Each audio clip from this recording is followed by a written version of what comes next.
Mugamba mutya abali ku channel yaffe eyitibwa LN256 mugende maaso n'ogyegattako kigenda kuba kirungi nnyo. N'ekirala likinga video jagadde mbalaga amazzi ago ga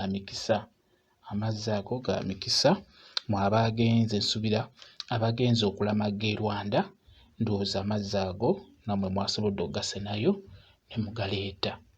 Amazzi ga mikisa osobola okubeera ng'onywako n'okubeera ng'onaabako singa obeera ogalina nga gawerako naye nga malungi, gaba ga bwereere tebagasasuza e Rwanda.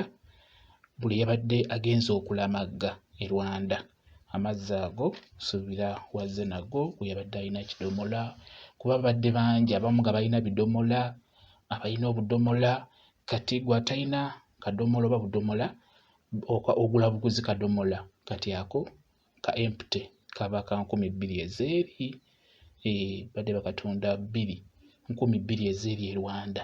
Kati muzaawa n'osobola ozizza muzaawa n'ozimanya naye nga baguza kadomola kokka naye g'amazzi ogasenayo ga bwereere tebakusasuza. Mazzi malungi ga mikisa nnyo era bw'oba nga otegese ogenda okulamaga omulundi oguddako e Rwanda kirungi ogende n'ekyo ky'ogenda okuleeteramu amazzi ago kuba abantu batuukayo ne babonaabona n'ekintu ekyo.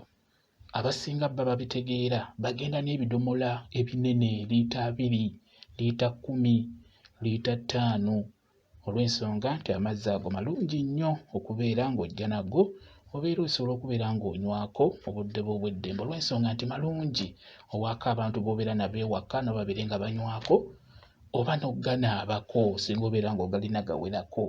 Mazzi malungi nnyo, mazzi ga mikisa.